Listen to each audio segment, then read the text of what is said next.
everyone, and welcome to the very last session of the day. Of course, we have saved the best for last. So if you guys haven't met me yet, my name's Katie Street. I am a female founder. I run my own marketing agency, and I was invited here initially actually to talk on a panel about being a female founder. And then 6 weeks ago, the amazing organisers of MadFest, one of them right here, decided to design and create this whole stage, the bar, everything. So well done. Just as the last speaker of the day, I feel like I need to give a shout out to the team, because putting this together at such short notice to highlight such an important issue, amazing. Right, so I have with me the fantastic Caroline. Caroline is joining us as Head of Marketing. Now, I haven't done the full thing here. HSBC Wealth and Personal Banking. Yeah, Personal Banking. Has a team of 40 tech and marketing reporting into her, has had an amazing career, not just at HSBC, but throughout her career. So what I like to do when we get started with these talks is talk to us a little bit about Caroline, tell us about your career and what you're doing today. Thank you for having me. This is so weird because I feel like I've got to read your lips. I think I know, you can't hear anything up here. I can't quite hear. We are. Yeah, I'm a lip reader, I'm like this. So Caroline Harrison, I work at HSBC. I've worked for banks nearly all my life, and I've worked in digital marketing all my life. I wanted to be a show jumper, and I failed, so I went into banking instead. It wasn't my lifelong dream, but here I am, and I've not quite managed to escape. But I started off, I went to university and studied business studies, loved marketing, and I just thought that's the easiest bit. It's the one that I got the best grades in, so I thought this is me. And I actually, my first job ever is I went to Paris and worked for Ogilvy, a media agency, and my French was rubbish. I made all sorts of horrific mistakes, so I skedaddled back to the UK and then joined Santander, and I worked for them for 7 years. I briefly worked for the Times newspaper for a couple of years, a bonkers company, had an awfully good time, and then came back to banking. But I joined HSBC 5 years or so ago and interviewed to look after affiliate marketing. And then literally on day 2, they said, would you look after digital marketing? And the team back then were just a team of 4 people. And I thought this is going to be a really cushy job, right? A big company like HSBC, it's all going to be set up and amazing. And they had no digital tracking, so I spent the first 2 years building fundamentals. And then I guess the team has just grown since then. So I started off looking after the retail bank, and then the team grew and supported the commercial bank. We just done a proposal for the private bank. And then I look after all different product lines, so 27 different products, 4 different brands, anything digital, and basically get paid to look after the bank's money. What a job. I mean, oh my God, yeah. Can you just accidentally transfer some money into my account? They don't give me access to things like that. Okay, so I feel like it sounds like, for me, and maybe this is because I'm a novice I've been talking about FinServe this morning actually, and FinTech with a client. But it feels like quite a male-dominated world. There's a lot of boys. Yeah, and actually proving it, haven't we got some of your team here? Hi guys. That's why we've got so many men in the audience today. But how has it been, I guess, being a female in what is predominantly, and can I say wanker bankers? I've said it now. That's kind of how we all think about it, right? Like it is a very male-dominated space. In banking it is. I'd say marketing bucks the trend, because generally marketers, there's quite a lot of females in there. But I mean, I love working with guys. But how do I find out? I think it's a bit of a challenge in that I've never been one that's had a career plan ever. I never really knew what I wanted to do. And frankly, people that have got plans that say this is where I want to be at this time scared the bejesus out of me. I've just been someone that's just kind of, and I've needed someone to tap me on the shoulder and say, have you thought about applying for this? And this small girl in my head says, are they kidding? Are they talking to me? And then when I've gone for it, I've got the job. And I think you need cheerleaders. So I'm grateful for the leaders that I've worked for and the managers that I've worked for that have seen something in me and encouraged me to do it, because without that, I don't think I'd be where I am today. And I still pinch myself and think, there's a little girl from Stoke in here that, I grew up in a 2 up, 2 down, and I was the first in my family to go to university, and so it's not the life that I was expecting, and I'm super proud of that, but I don't think I'd be here unless people cheerleaded me along. Yeah, and I think as women quite often we put ourselves down and undersell what we do rather than oversell it, me included, right? So yeah, I think you need cheerleaders. Yeah, cheerleaders actually and mentors is something that's come up a lot all week. So yeah, go and get yourself a mentor, go and get yourself a cheerleader. I mean, I'm sure we all have them, but in the workplace, I think even more important, because sometimes I think as women, we're a little bit less likely. I mean, I'm not, because I'm a massive show-off, but we're a little bit less likely to put ourselves forwards for things, and we absolutely need to, because I think guys sometimes, I mean, it feels so hard, doesn't it? I'm sort of generalising, but it's proven men are more likely to put themselves forward than women are. So I think we have to get better at doing that. Statistically, I read somewhere that men go for a role where they can do 40% of it, and women don't go until they can do 100% of it, which I know in my head is ridiculous, because why do a job that doesn't stretch you, right? But you want to go for something that is going to give you a bit of build, but yeah, why do we do that? We're mad. Yeah, I know, we need to do it more. That's why we're talking about this at MadFest. We're highlighting it. So HSBC have got some really great policies in place that are designed to help women, to help you, I guess, grow in your career, to empower you to kind of take those next steps. Can you talk us through any of those policies and how they've, I guess, helped you progress your career? Because, I mean, just wow. I mean, managing 40 people, I just don't even know how. I don't know how either. Amazing. What do they do? They're very good at investing in training. And so I think within marketing, we're encouraged to take a day off a month to do training. They paid for me to do an MBA and gave me off 1 day a week to do it for the last 2 years. And then quite often they've got lots of courses that are internal courses or external that they'll send you on. And I don't think companies ever explicitly tell you this, but they kind of assess how you get on, and then it's during that course they'll report back and say, how well did they do? What were the top 10%? Are these identified as future leaders? And if they are, they then invest in you. So I don't know what course I did at HSBC, but I must have done something to get onto someone's radar, and then someone comes and taps you on the shoulder and says, where do you want to go? How do we help you get there? What else would you like to do?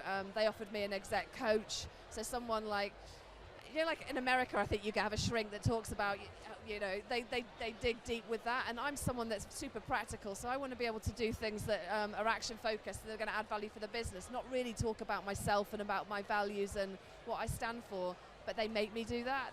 And actually, through doing that, it makes you a better leader and think about other people more, and it's good, right? So, yeah. So they do things like that. I'm trying to think what else they do. There's a lot there. They've still not got the balance quite right, and so I think they've got to do an awful lot to encourage more female leaders to come through. Me personally, I'm passionate about trying to get people who've had babies back to work, because I think quite often you have a year off on maternity leave, and then I've got 3 kids. When I was off for a year, I didn't know what to put on my CV. You don't really feel proud to put, I've had 12 months off looking after a baby. You kind of just bury it. But wouldn't it be a nice world if we could, and we could then go back to work? There are so many women that have children and then don't necessarily go back to do the same role or better. They go back and do something different because the flexibility isn't there. So I make sure that every single job that we advertise, we say we encourage flexible working and job sharing and whatever else, because I just think it's a travesty if they don't come back. Yeah, it's such a shame, and you're so right. Like, I remember being pregnant, and I didn't tell my boss till I was 15, 16 weeks gone, and that was only because, this is really embarrassing, I worked for a drinks brand at the time called Pussy Drinks. Best thing ever to phone people like, hi, it's Katie from Pussy. Like, that was always a great introduction. Anyway, and we were doing we were sponsored some kind of festival of it, and because one of the girls dropped out, they wanted me to dress in like silver hot pants and a t-shirt, and I was thinking, there's just no way I am hiding being 16 weeks pregnant with her. and I had to tell him, but I'd hidden it for so long because I was so terrified even though I probably should have told them by then. But there is, I mean, I hope it's a lot better now, but there does feel like there's a lot of stigmatism. Like I say, you either being pregnant, or if you're a woman and you haven't had a baby yet and you're married, you think, oh my God, they're going to think I'm going to go off and we don't know the decisions that are being made behind closed doors when we interview for a job, if they're not taking you on because they think you might have a baby. Like, you know, that's, for me, that's something that's really got to change. I hope it does. Yeah, I don't know how. I mean, I don't know if you've got any ideas on how we make that change. Well, I just think, I mean, for me, I wanted to go back to work, but I mean, you look after a little baby for 12 months, and then you kind of just, and then the next day you give it to someone else, and I just felt like part of my arm had been ripped off, and I felt like, you know, there's a huge amount of guilt, and, you know, my mother-in-law turned around to me and kind of just said, don't you feel guilty about leaving your baby for someone else that, you know, I just thought, Christ alive, I'm trying to like pay my mortgage and keep my family going, and I've always been... don't feel guilty. Yeah, fuck off. Yeah. Yeah, so I think it's just, you know, offering flexible working and people's job sharing and things like that, because quite often they don't want to work 5 days a week, and who does, right? Yeah, more modern, innovative ways of working. That is the way forward. But for me, someone that's job sharing, you get 2 brains for the price of 1 almost. Yeah, so too right. It's good, and I think they'll pay you back twofold, because not every company offers that, right? Yeah. There we go. We were talking about that, weren't we, Michaela? Oh, I'm giving my 5-minute warning. 5-minute warning. Sorry, we've got loads of time. So you were talking about something else, which I have, like I said earlier, talked about a lot this week, and I'm really keen to understand more about the mentors you've had. So you said you've had some really great people kind of rising you up and helping you push you along, but has there been anyone in particular that you've really looked up to or has inspired you? I guess the guy that inspired me the most was, I think he was marketing director of the Times when I was at the Times newspaper. So he was a guy called Chris Duncan. He was the sort of person, at 9 to 5 he was very businesslike, but you know, come 9 o'clock he was on the table and he could do all the Beyonce dances. So he was a lot of fun too. But he always, he taught me to dream big, and what he would always do is, so my job was selling digital subscriptions, and it was a tough job because people think news should be free, right?